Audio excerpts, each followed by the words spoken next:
नमस्कार मित्राणि, शुभसन्ध्या। अद्य वयं सायंकाले एव चर्चां कृतवन्तः टोक्यो ओलम्पिक् सन्दर्भे एव।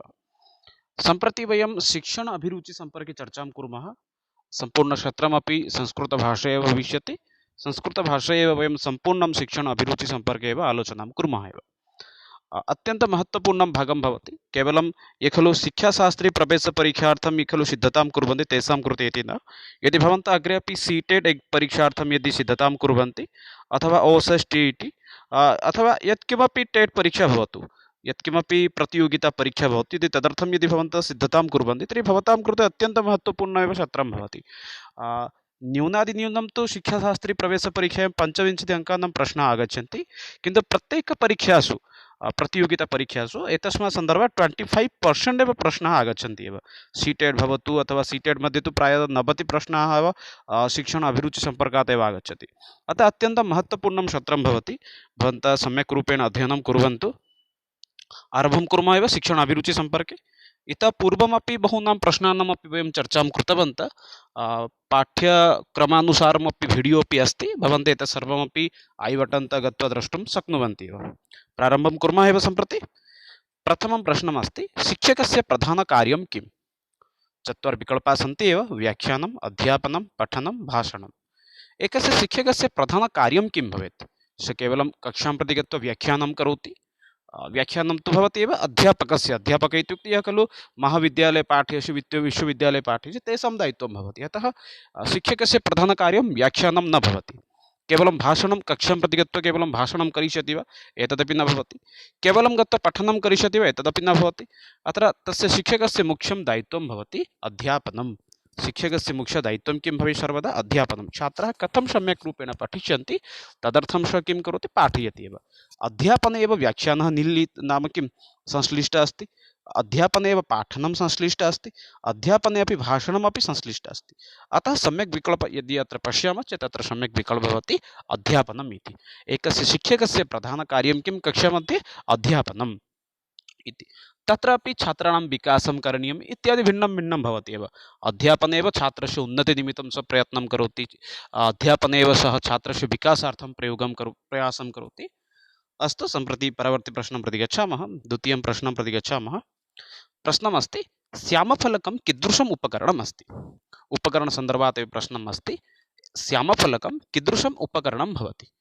सामान्यरूपेण उपकरणानां सम्पर्के बोधयामि। उपकरणानि त्रिविधानि भवन्ति। एकमस्ति दृश्य उपकरणानि, अत्र यथा सम्भवं भवति तथैव लिखामि। द्वितीय अस्ति श्रव्य उपकरणानि। श्रव्य इत्युक्ते यत्र केवलं यत् शृणुमः वयं, येन वयं श्रवणं कुर्मः तदेव भवति श्रव्य उपकरणानि। अनन्तरम् अस्ति एव दृश्य श्रव्य इति। अन्ते आगच्छति दृश्य पुनश्च श्रव्य। यत् पश्यामः तद् भवति दृश्य। यथा वयं पुस्तकमस्ति एकं दृश्य उपकरणं, तथैव श्रव्य इत्युक्ते यद् आकाशवाणी केवलं शृणुमः तद्भवति श्रव्य उपकरणं। दृश्यश्रव्य इत्युक्ते दूरदर्शनं भवति एकं दृश्यश्रव्य उपकरणं। रेडियो भवति श्रव्य उपकरणं। पुस्तकं भवति दृश्य उपकरणं। क्रीडनकं भवति दृश्य उपकरणं। दृश्यश्रव्य इत्युक्ते मोबैल् फोन् भवति। उपकरणानां विषये अपि सामान्यज्ञानं भवेत् एव। अस्तु, सम्प्रति अग्रे पश्यन्तु। श्यामफलकम् एकं कीदृशम् उपकरणम् अस्ति? सहायक उपकरणं, दृश्य उपकरणं, लेखन उपकरणं, विशिष्ट उपकरणं। सामान्यरूपेण अवगच्छन्तु। सहायक उपकरणं मध्ये चार्ट् एते सर्वे समागच्छन्ति एव। यथा चार्ट् भवतु अथवा शब्दावली भवतु, कोशग्रन्थः भवतु, एते सहायक उपकरणे आगच्छन्ति। दृश्य उपकरणम् अहं पूर्वमेव उक्तवान्। कृष्णफलकं कुत्र आगच्छति? दृश्य उपकरणे आगच्छति। अतः सम्यक् विकल्पः दृश्य उपकरणं भवति। लेखन उपकरणं न भवति। लेखन उपकरणे के आगच्छन्ति? वर्ड् बुक् आगच्छति, पुनश्च उत्तम हस्तलिपि अपि आगच्छति। वयं वदामः किल हस्तलिपि लिखतु इति, सुन्दरहस्ताक्षरनियुक्तम्। अतः लेखन उपकरणे ते सर्वे आगच्छन्ति। विशिष्ट उपकरणे के भवन्ति? विशिष्ट उपकरणे आगच्छति पावर् पायिण्ट् भवति अथवा प्रोजेक्टर् भवति, चलचित्रं भवति। एते विशिष्ट उपकरणे आगच्छन्ति। अतः पश्यामः चेत् तत्र समीचीनम् उत्तरं किं भवति? सः श्यामफलकम् एकं कीदृशम् उपकरणम् इत्युक्ते दृश्य उपकरणं भवति एव। परवर्ति प्रश्नं प्रति गच्छन्तु। प्रधान अध्यापकः कथम् अनुशासनं सम्पादयेत्? प्रश्न अनुशासनसन्दर्भात् एव अस्ति। एकः प्रधान अध्यापकः कीदृशम् अनुशासनं सम्पादयेत्? अनुशासनविषये अपि सर्वदा ध्यानं भवेत्। शिक्षकः कथम् अनुशासनं करोति? एकः कक्षाशिक्षकः कथम् अनुशासनं करोति, सर्वेषाम् अनुशासने भिन्नभिन्नता अस्ति एव। अतः प्रधान अध्यापकस्य अनुशासनं कीदृशं भवेत्? दण्डेन भवेत्, पुरस्कारयुक्तः भवेत्, प्रभावेण भवेत्, जनतन्त्र आधारेण भवेत्। समीचीनम् उत्तरं किं भवितुम् अर्हति भवन्तः अत्र कामेण्ट् बाक्स् मध्ये वदन्तु एव। एकस्य प्रधान अध्यापकस्य अनुशासनं कीदृशं भवेत्? पश्यन्तु, अनुशासनदण्डस्य आवश्यकता एव नास्ति, अतः अयं विकल्पः अशुद्धमेव भवति। पुरस्कारेण छात्रान् परिवर्तयितुं शक्नुमः। अनुशासनम् आगच्छति चेत् अनुशासननिमित्तं भवन्तः यदि प्रधानाचार्यः अथवा प्रधानशिक्षकः अपि प्रधान अध्यापकः अपि पुरस्कारं न ददाति, उत्तमकार्यं करोति चेत् पुरस्कारमस्ति। अनुशासनमस्ति अतः छात्रः दुष्टः अस्ति अतः पुरस्कारः अपि न भविष्यति। अनुशासनं कुत्र वयं दद्मः? यत्र छात्राः विशृङ्खलिताः भवन्ति तस्मिन् स्थाने एव अनुशासनस्य आवश्यकता अस्ति। अतः अत्र पुरस्कारस्य आवश्यकता एव नास्ति। अतः कीदृशं भवेत्? प्रधान अध्यापकः प्रभावेण, स्वस्य प्रभावेण एव छात्रान् अनुशासनं ज्ञानं प्रदानं करोति, अनुशासनं सम्पादयति। जनतन्त्र आधारेण नास्ति, तद् निर्वाचनं भवति चेत् जनतन्त्र आधारं भवति। सम्यक् विकल्पः प्रभावेण एव एकः प्रधान अध्यापकः छात्रान् अनुशासयति। अतः सम्यक् विकल्पः अत्र भवति प्रभावेण इति। प्रभावद्वारा एव छात्रः परिवर्तनशीलः भवति एव। परवर्ती प्रश्नं प्रति गच्छामः। चतुर्थप्रश्नः अस्ति, शिक्षायाः लक्ष्यं किं न भवेत्? शिक्षायाः लक्ष्यं किं न भवेत्? यदा कदापि वयं प्रश्नं चयनं कुर्मः, प्रश्नं पश्यामः, सर्वत्र तत्र नेगेटिव् वर्ड् पुनश्च पॉजिटिव् वर्ड् एतद्द्वयं द्रष्टव्यमेव। किं भवति? बालाः केवलं प्रश्नं तु पश्यन्ति, शिक्षा लक्ष्यं किं भवेत् न इति पदं परित्यजन्ति एव, अकस्मात् द्रष्टुं न पारयन्ति। अनन्तरं विकल्पान् पश्यन्ति। विकल्पः सदाचारः, धनार्जनं, व्यक्तित्वं, सामाजिकता। सदाचारः अस्ति, तस्य प्रारम्भिकसमये सदाचारविकल्पं चयनं कुर्वन्ति, अशुद्धं भवति। अतः सर्वदा ध्यानं भवेत्। सम्यक् रूपेण प्रश्नम् एकवारम् अवगच्छन्तु। शिक्षायाः लक्ष्यं किं न भवेत्? अतः प्रारम्भिकसमये शिक्षा लक्ष्यं किं किम् अस्ति एकवारं पश्यन्तु। सदाचार आवश्यकता अस्ति शिक्षाक्षेत्रे, व्यक्तित्वस्य विकासे तदपि आवश्यकम् अस्ति, सामाजिकता अपि आवश्यकम् अस्ति। किन्तु शिक्षायाः अस्माकं शिक्षादानस्य लक्ष्यं किं न भवेत्? धन उपार्जनं न भवेत्। अतः अत्र सम्यक् विकल्पः भवति धनार्जनम् इति। शिक्षा लक्ष्यं किं न भवेत्? धनार्जनं न भवेत्। पुरुषार्थचतुष्टयप्राप्तिः एव प्राचीनकाले अस्माकं लक्ष्यम् आसीत् शिक्षायाः। प्राचीनकाले शिक्षा लक्ष्यं किम् आसीत्? पुरुषार्थचतुष्टयप्राप्तिः। किन्तु इदानीन्तनजनानां किम् अभवत्? शिक्षाग्रहणं कुर्वन्ति, उच्चपदवीं प्राप्नुवन्ति, अनन्तरं धनं लुण्ठनं कुर्वन्ति। इत्युक्ते तत् न वक्तव्यमेव, यत्किमपि धनानां चोरीकार्यं भवति। अतः इदानीन्तनलक्ष्यं किम् अभवत्? धनार्जनं। किन्तु शिक्षालक्ष्यं किं न भवेत्? धनार्जनं न भवेत्, सदाचारः भवेत्, व्यक्तित्वस्य विकासः भवेत्, सामाजिकता अपि भवेत्। परवर्ती प्रश्नं प्रति गच्छामः। विद्यालयस्य भवनं कीदृशं स्यात्? अस्माकं विद्यालयस्य भवनं कीदृशं भवेत् एव? सुन्दरं, शैक्षिकपरिवेशयुक्तम्, उन्नतं, विशालं। समीचीनम् उत्तरं किं भवितुम् अर्हति? भवन्तः वक्तुं शक्नुवन्ति एव। विद्यालयस्य भवनं कीदृशं भवेत् अथवा कीदृशं स्यात्? इदानीं भवन्तः यदि विद्यालयस्य भवनानि पश्यन्ति, यत् खलु 5 वर्षात् पूर्वं विद्यालयस्य भवनानि, इदानीन्तनविद्यालयस्य भवनानि मध्ये प्रभेदं पश्यन्ति चेत् बहु प्रभेदं भवति। इदानीन्तनविद्यालयस्य भवनानि अत्यन्तं सुन्दराणि भवन्ति एव। भवनानि अत्यन्तं आकर्षकं, चित्ताकर्षकं भवति, दृष्टयोग्यं भवति। किन्तु तत्र शिक्षणस्य परिवेशः न भवति। अतः सर्वदा तत्र ध्यानं अस्माकं भवेत्। अस्माकं विद्यालयस्य भवनं कीदृशं भवेत्? शैक्षिकयुक्तं भवेत्। अतः साम्प्रतिकसमये अस्माकम् उत्कले अपि, केवलम् उत्कले इति न, भवन्तः देहलीं प्रति अपि गन्तुं शक्नुवन्ति। देहलीप्रदेशे अपि शिक्षाक्षेत्रे बहु परिवर्तनं जातं।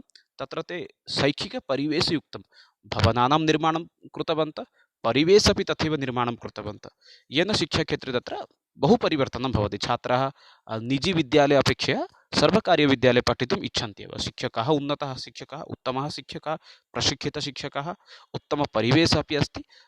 अतः विद्यालयस्य भवनं कीदृशं भवेत्? सर्वदा शैक्षिकयुक्तं, शिक्षणयुक्तम् एव भवेत् एव। परवर्ती प्रश्नं प्रति गच्छन्तु।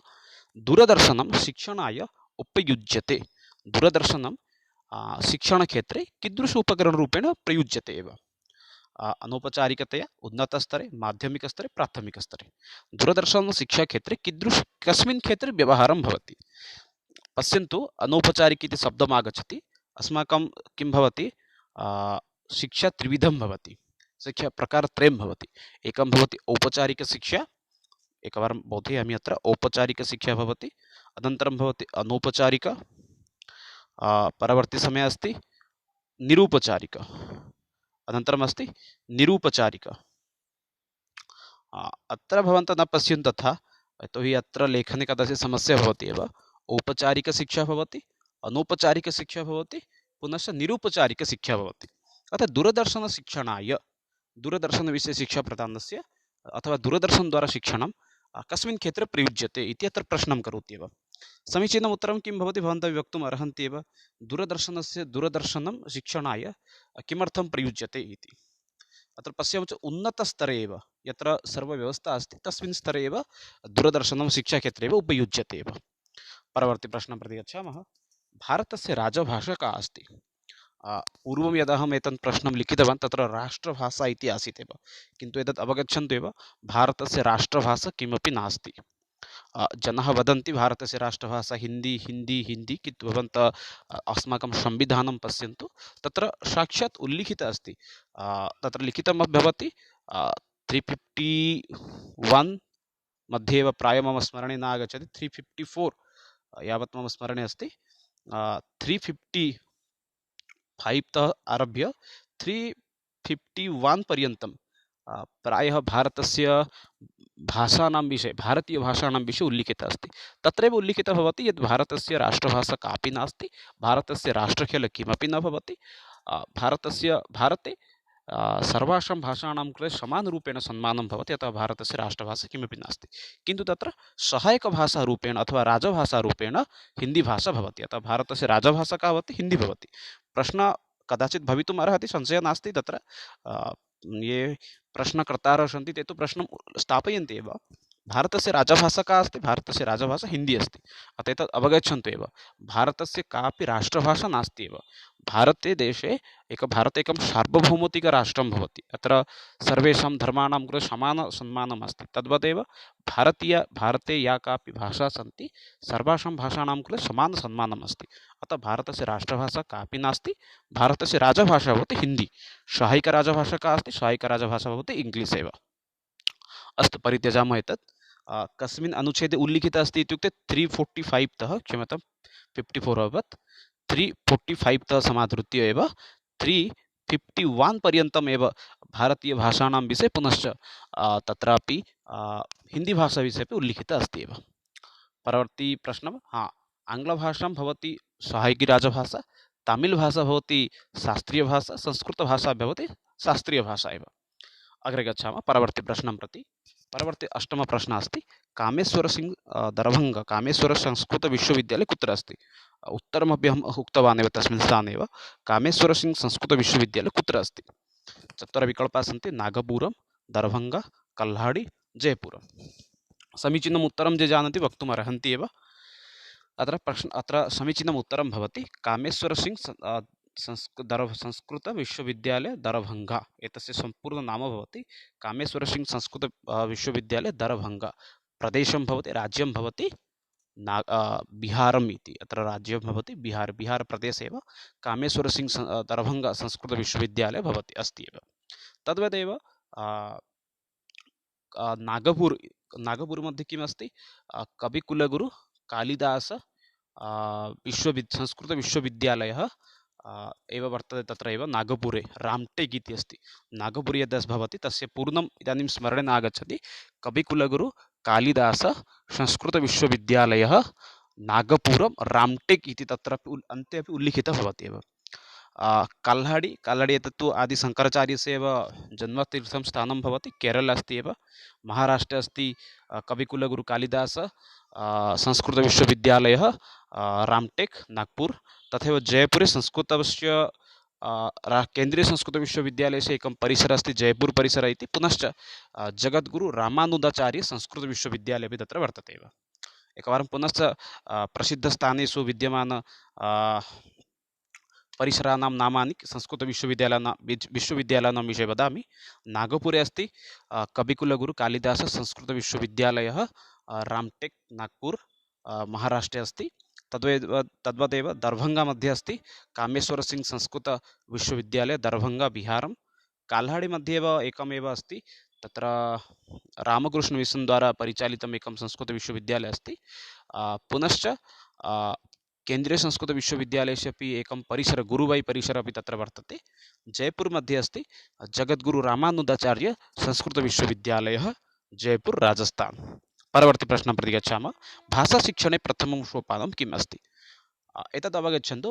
भाषाशिक्षणे 4 सोपानानि सन्ति। भाषाशिक्षणाय 4 एवं प्रकारेण सोपानानि सन्ति। प्रारम्भिकसमये किं भवति? प्रथमं सोपानं भवति भाषणं, द्वितीयं सोपानं भवति क्षम्यतां, भाषणमिति मया प्रारम्भिकसमये उक्तवान्, प्रथमं सोपानम् इति। प्रथमं सोपानं भवति श्रवणं। प्रथमं सोपानं किं भवति? श्रवणं। पुनश्च एकवारम् अत्र सम्यक्तया उल्लिखयामि एव। प्रथमं सोपानं किम् अस्ति? श्रवणमेव।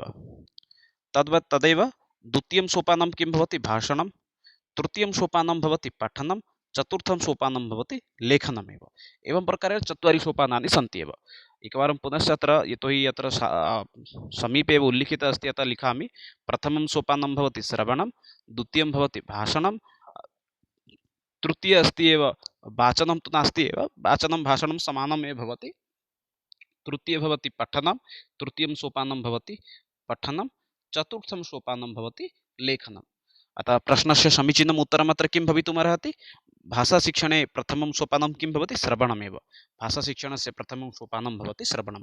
प्रश्न कदाचित् भवितुमर्हति, चतुर्थं सोपानं किम् अस्ति, तृतीयं सोपानं किम् अस्ति, द्वितीयं सोपानं किम् अस्ति, तद्वदेव भवन्तः अपि अग्रे अपि लेखितुं शक्नुवन्ति एव। परवर्ती प्रश्नः अस्ति, मनुष्य कथं शिक्ष्यते? एकः मनुष्यः कथं शिक्षाग्रहणं करोति इति प्रश्नं करोति एव। 4 विकल्पाः सन्ति, पश्यन्तु एव।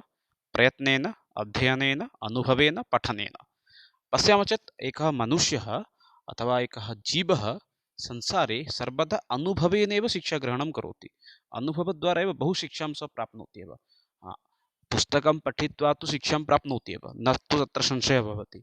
तथापि एकः मनुष्यः अधिकशिक्षा कुतः प्राप्नोति इत्युक्ते अनुभवद्वारा एव सः अधिकं शिक्षां प्राप्नोति एव। सम्यक् विकल्पः अत्र भवति अनुभवेन इति।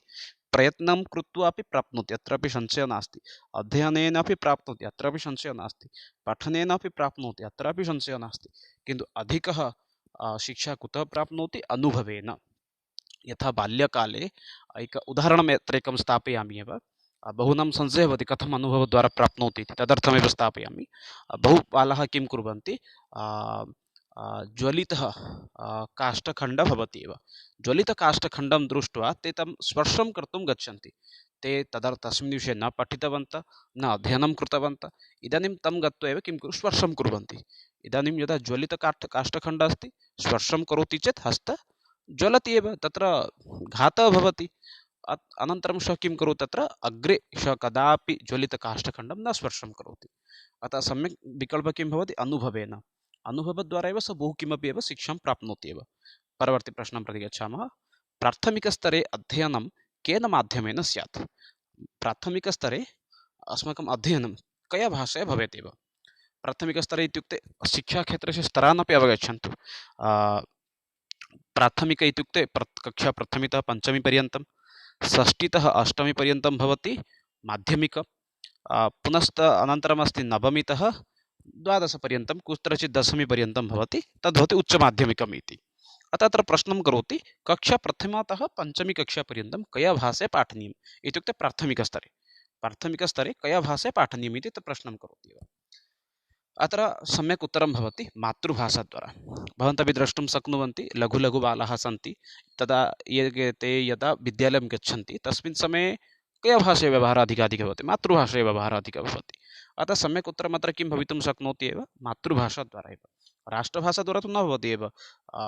यत्र उत्तरप्रदेशे तेषां मातृभाषा हिन्दी अस्ति, अतः हिन्दीभाषा तत्र प्रचलति एव। आङ्ग्लभाषया प्रयोगः आङ्ग्लविद्यालयेषु भवति, तेषां मातृभाषा तत्र आङ्ग्लभाषा अस्ति। संस्कृतं गुरुकुलेषु भवति एव। अतः सम्यक् विकल्पः अत्र किम् अस्ति? मातृभाषा। यस्य मातृभाषा या अस्ति तत्र तया भाषा एव जनः अथवा शिक्षकः पाठयन्ति छात्रान् एव। परवर्ती प्रश्नं प्रति गच्छामः। बालकस्य प्रथमकक्षायाः प्रवेशः कस्मिन् वयसि भवति? एकस्य बालकस्य, शिशोः एव विद्यालये प्रवेशः कस्मिन् वयसि भवेत् एव?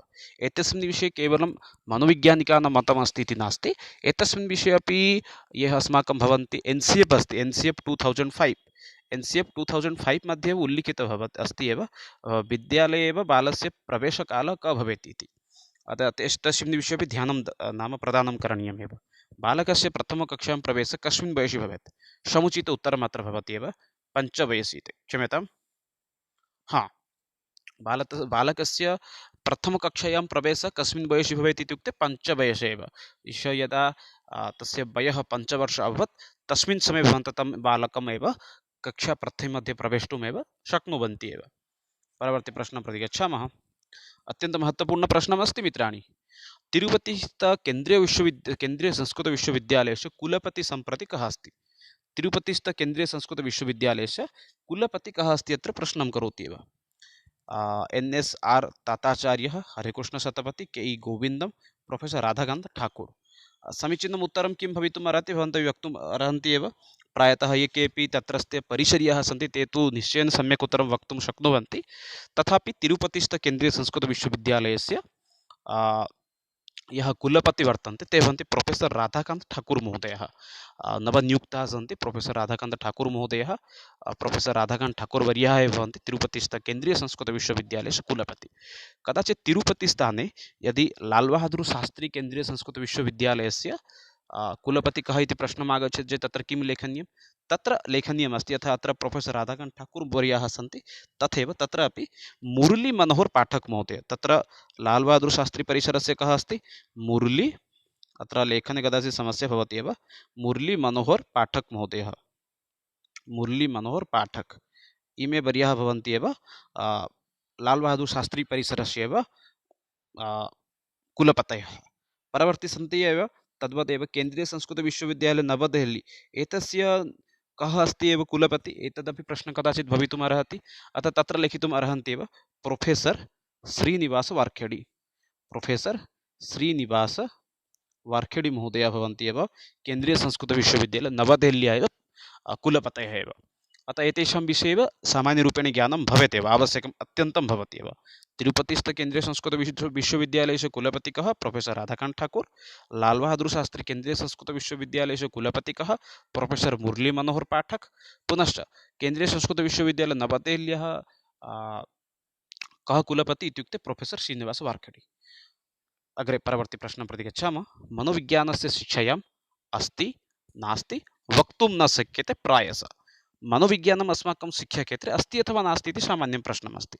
पश्यामः चेत् तत्र समीचीनं विकल्पः भवति मनोविज्ञानम् अस्माकं शिक्षाक्षेत्रे अस्ति इति। परवर्ती प्रश्नं प्रति गच्छामः। 15 प्रश्नः अस्ति। इस्लामिक् काले शिक्षायाः मुख्य उद्देश्यं किम् आसीत्? यथा भवन्तः जानन्ति एव प्राचीनकाले भारते सनातनधर्मः आसीत्, हिन्दुधर्मः आसीत्। तस्मिन् समये अस्माकं भारतस्य गुरुकुलपरम्परा आसीत्। तस्मिन् समये अस्माकं लक्ष्यं किम् आसीत्? शिक्षा लक्ष्यम् आसीत् पुरुषार्थचतुष्टयप्राप्तिः। तस्मिन् समये अस्माकं लक्ष्यम् आसीत् पुरुषार्थचतुष्टय। पुरुषार्थचतुष्टय एव अस्माकं प्राप्तिः एव अस्माकं लक्ष्यम् आसीत्। पुरुषार्थचतुष्टयं, पुरुषार्थचतुष्टयं प्राप्तिः एव अस्माकं लक्ष्यम् आसीत्। तद्वदेव यद् इस्लामिक् जनाः आगतवन्तः तस्मिन् समये अस्माकं लक्ष्यं किम् अभवत्? शिक्षायाः मुख्य उद्देश्यं किम् अभवत् एव? अत्र प्रायः भवन्तः द्रष्टुम् अर्हन्ति समानरूपेण अपि विकल्पाः सन्ति। चतुर्वर्गफलप्राप्तिः एतदेव भवति पुरुषार्थचतुष्टयं, धर्मप्रचार, मोक्षप्राप्तिः, कैवल्यज्ञानं। पश्यामः चेत् अत्र समीचीनं विकल्पं भवति। केवलं तस्मिन् समये इति न, इस्लामिक् शिक्षायाः प्रमुखम् उद्देश्यं भवति धर्मप्रचारः इति। तेषां मुख्य उद्देश्यं किम् अस्ति? धर्मस्य प्रचारः। धर्मस्य तेषाम् इस्लामिक् धर्मस्य कथं प्रचारः अधिकरूपेण भविष्यन्ति, कथम् अधिकाधिकजनाः परिवर्तनशीलाः भविष्यन्ति, एतत् सर्वमेव तेषामेव लक्ष्यं भवति। मोक्षप्राप्तिः, कैवल्यप्राप्तिः एव चतुर्वर्गफलप्राप्तिमध्ये अन्तर्नीताः सन्ति एव। मोक्षप्राप्तिः भवतु अथवा कैवल्यप्राप्तिः भवतु, एतत् सर्वमेव तत्रैव संश्लिष्टाः सन्ति। किन्तु इस्लामिक् जनानां मुख्यं लक्ष्यं किम् आसीत्? धर्मप्रचारः इति।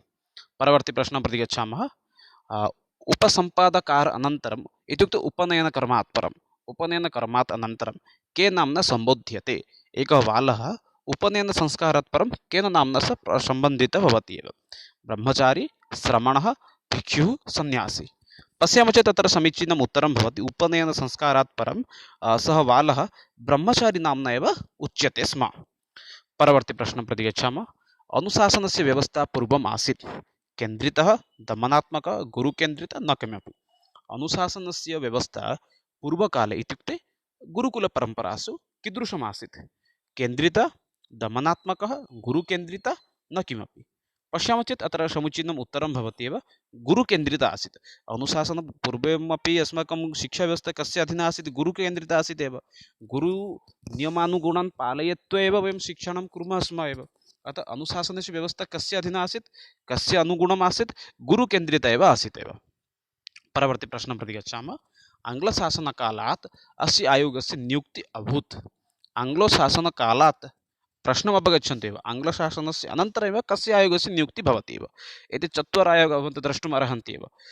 माध्यमिक शिक्षा आयोग, कोठरी आयोगः, भारतीय आयोग, शिक्षा आयोग, भारतीय शिक्षा आयोग, शिक्षा आयोग, एते सर्वे भवन्ति एव आङ्ग्लशासनकालात् परमेव नियुक्तिः भवति। हा, शिक्षा आयोग यद् अस्ति एतदेव शासकानां समये एव आगच्छति, अन्यथा अन्य त्रयः एव आङ्ग्लशासनकालात् एव परमेव आगच्छति। किन्तु शासनकालात् अनन्तरमेव कः साक्षात् आगच्छति चेत् तत्र समीचीनं विकल्पं भवति एव माध्यमिकशिक्षा आयोगः। अत्र समीचीनम् उत्तरं भवति माध्यमिकशिक्षा आयोगः। माध्यमिकशिक्षा आयोगस्य एव साक्षात् एव आङ्ग्लशासकाः गच्छन्ति 1947 तमवर्षे, तदनन्तरमेव 1954 तमवर्षे 52 अथवा 54 तमवर्षे एव एतस्य आयोगस्य एव आगमनं भवति एव। सामान्यरूपेण इतोपि किञ्चित् स्पष्टताम् एतस्मिन् विषये करोमि। माध्यमिकशिक्षा आयोगस्य अन्य नाम किम् अस्ति एतेषां विषये अपि सामान्यरूपेण ज्ञानं भवेत् एव। एतस्य अन्य नाम भवति मुदालियर् आयोग इति। क्षम्यतां, माध्यमिकशिक्षा आयोगस्य अन्य नाम भवति मुदालियर् आयोग इति। मुदालियर् आयोग एतस्य यतोहि एतस्य संस्थायाः मुख्यम् आसीत् एव मुदालियर् महोदयः, तस्य नाम्ना एव एतस्य संस्थायाः नाम भवति मुदालियर् इति। एतस्य संस्थायाः स्थापनं कदा भवति इत्युक्ते 1952, 54 इति उक्तवान्, 1952 मध्ये एव एतस्याः संस्थायाः निर्माणं भवति एव। परवर्ती प्रश्नं प्रति गच्छामः। कदाचित् प्रश्नः यदि आगच्छति चेत् आङ्ग्लशासनकाले कस्य आयोगस्य नियुक्तिः अभवत् इत्युक्ते शिक्षा आयोगस्य। परवर्ती प्रश्नं प्रति गच्छामः। हण्टर् कमिशन् कदा भारते सङ्घटितं? हण्टर् कमिशन् जानन्ति एव। हण्टर् कमिशन् इत्यस्य भारते कदा सङ्घटितं जातं? पश्यामः चेत् अत्र समीचीनं विकल्पं भवति। हण्टर् कमिशन् इत्यस्य निर्माणं भवति 1982-83 तमवर्षे, क्षम्यताम् 1882-83 तमवर्षे एव एतस्य हण्टर् कमिशन् इत्यस्य एव निर्माणं भवति एव। तत्र दिनाङ्कः अपि किञ्चित् स्मरणे स्थापयन्तु। 3 एप्रिल्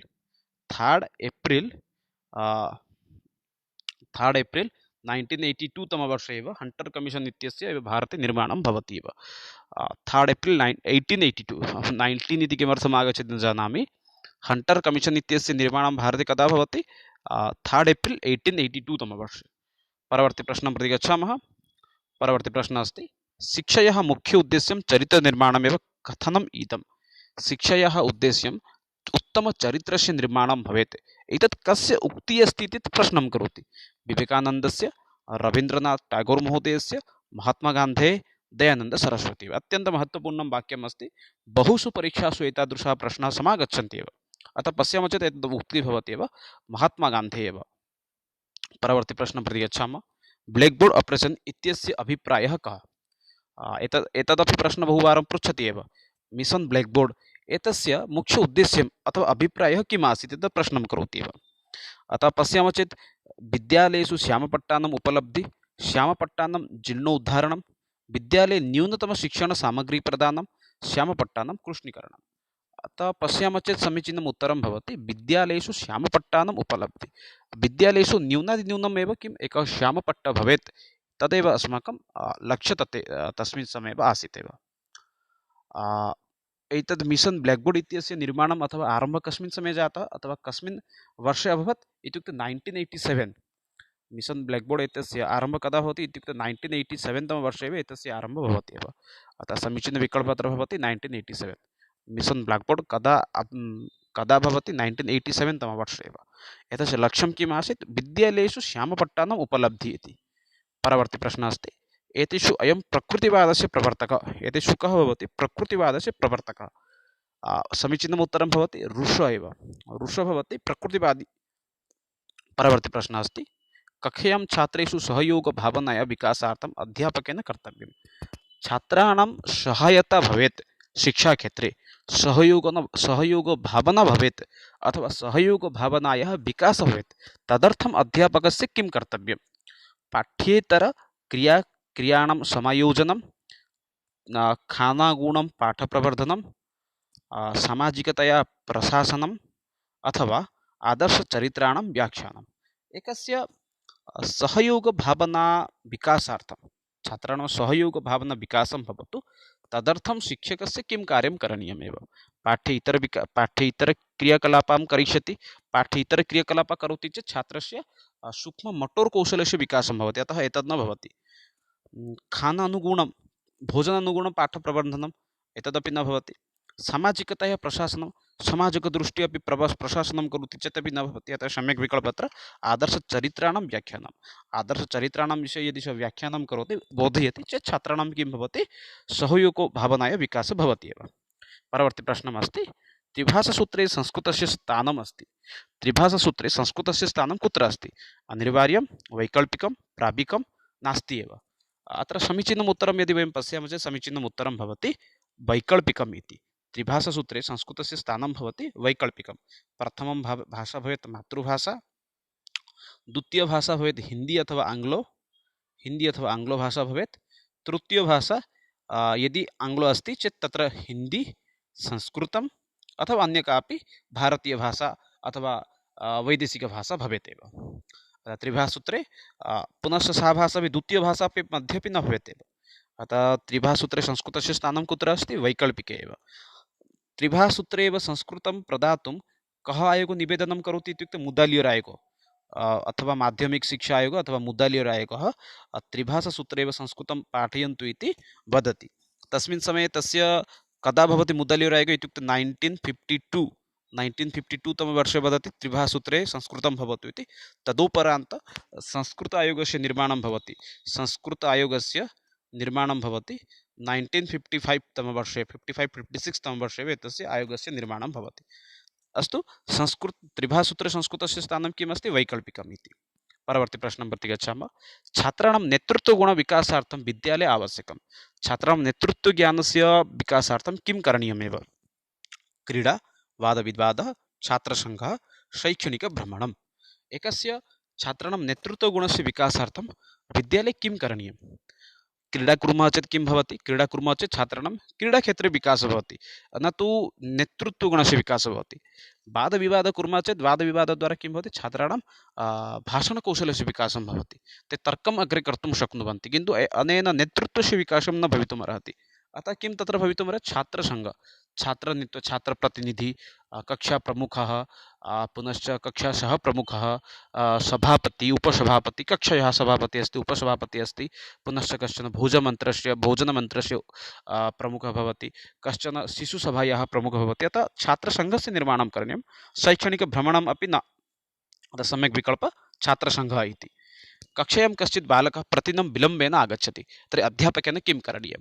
यदि कश्चन छात्रः प्रत्यहं किं करोति? कक्षायां विलम्बेन आगच्छति, तदर्थं किं करणीयं?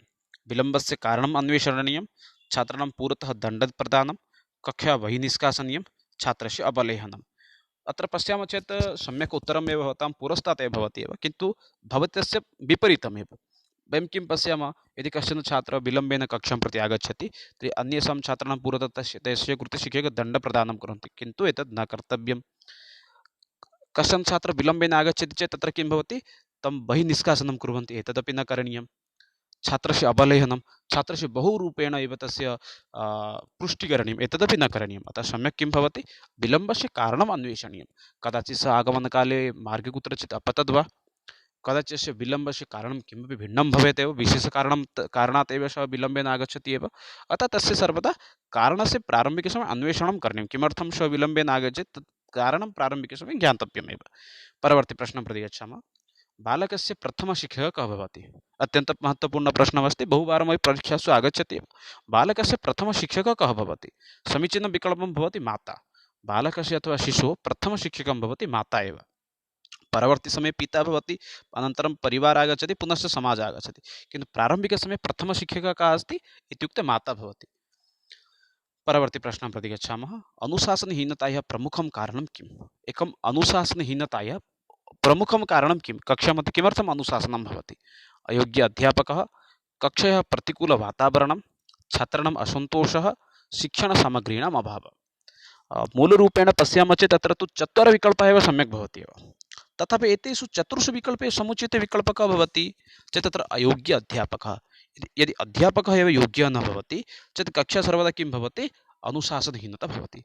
कक्षे अयोग्य अध्यापकः भवति चेत् उपयुक्त किम् उपयुक्त कक्षा अपि प्रतिकूलं प्रति गच्छति, नाम अनुत्तमं भवति एव, उत्तम वातावरणम् अपि प्रतिकूलं भवति। छात्राणां मध्ये अपि असन्तोषः भवति, उत्तम अध्यापकः नास्ति, शिक्षणसामग्रीणामपि अभावः भवति अयोग्य अध्यापकः भवति चेत्। अतः समीचीनविकल्पत्र किं भवति, अयोग्य अध्यापकः इति। परवर्ती प्रश्नं प्रति गच्छामः। शिक्षायाः मुख्य उद्देश्यं किं भवेत्? शिक्षायाः मुख्य उद्देश्यं किं भवेत्? जीविका उपलब्धि, स्वावलम्बनं, शीलनिर्माणं, वैचारिक उन्नति। पश्यामः चेत् तत्र समीचीनम् उत्तरं भवति वैचारिक उन्नति। विचारक्षेत्रे उन्नति एव अस्माकं शिक्षायाः प्रमुखम् उद्देश्यं सर्वदा स्यात् एव। चिन्ताधारायाः उन्नति भवेत्, अस्माकं ज्ञानस्य उन्नति भवेत्, एतत् सर्वमेव उन्नतिः भवति। अतः वैचारिक उन्नतिः एव अस्माकं मुख्यं लक्ष्यं भवेत् एव। परवर्ती प्रश्नः अस्ति, अत्यन्तं महत्त्वपूर्णं प्रश्नं भवति। शिक्षकदिवसस्य कस्य महापुरुषः स्मृतौ पाल्यते? वयं शिक्षकदिवसं प्रतिवर्षं पालयामः, तत् शिक्षकदिवसः, सः शिक्षकदिवसः कस्य महापुरुषस्य स्मृतौ एव वयं परिपालयामः? अत्र पश्यामः चेत् समीचीनम् उत्तरं भवति। वयं सर्वे जानीमः, डॉक्टर सर्वपल्ली राधाकृष्णन् महोदयः। डॉक्टर सर्वपल्ली राधाकृष्णन् महोदयस्य जन्म दिनं वयं शिक्षकदिवसरूपेण पालयामः। किं भवति तस्य जन्मदिनं? 5th सेप्टेम्बर्। वयं 5th सेप्टेम्बर् एव शिक्षक टीचर्स् डे रूपेण एव परिपालयामः एव। तथैव अन्येषामपि महापुरुषाणाम् अपि सामान्यरूपेण ज्ञानं भवेत् एव। यथा 5th सेप्टेम्बर् 1888 राधाकृष्णन्, सर्वपल्ली राधाकृष्णन् महोदयस्य जन्मदिनं भवति 5th सेप्टेम्बर् 1888। एतस्मिन् विषये भिन्नरूपेण चर्चां कुर्मः चेत् भिन्नरूप वीडियो भविष्यति एव। तद्वदेव स्वामी विवेकानन्दमहोदयस्य जन्मजयन्ती किं भवति? 12 जनवरी 1883 एव तस्य, क्षम्यताम्, 1863 अस्ति एव, 1883 न भवति, 1863 एव भवति तस्य जन्मदिनमेव। तद्वदेव अस्ति पुनश्च अत्र 83 इति मया उल्लिखितमेव, किन्तु सम्यक् अत्र किं भवति 1863 इति भवति। क्षणमेकं, क्षम्यताम्, 1883 एव अस्ति, 63 न भवति, 1883 प्रायः मन्यते। अस्तु, परवर्ती अस्ति एव। तथैव एतस्मिन् विषये अनन्तरम् अहं स्पष्टतां करोमि। पुनश्च अस्ति किम् अस्ति अत्र रवीन्द्रनाथ टैगोर् महोदयस्य यदि पश्यामः चेत् 7th मे 1861 भवति रवीन्द्रनाथ टैगोर् महोदयस्य। तद्वदेव BR अम्बेद्कर् महोदयस्य जन्मजयन्ती भवति 14 एप्रिल् 1891। अस्तु, अत्र कस्य स्मृति अनुगुणं वयं शिक्षकदिवसं पालयामः? नाम डॉक्टर सर्वपल्ली राधाकृष्णन् महोदयस्य जन्मदिनं वयं शिक्षकदिवसरूपेण पालयामः एव। अस्तु मित्राणि, एतदेव अद्यतन सत्रमासीत्, यत्र वयं शिक्षण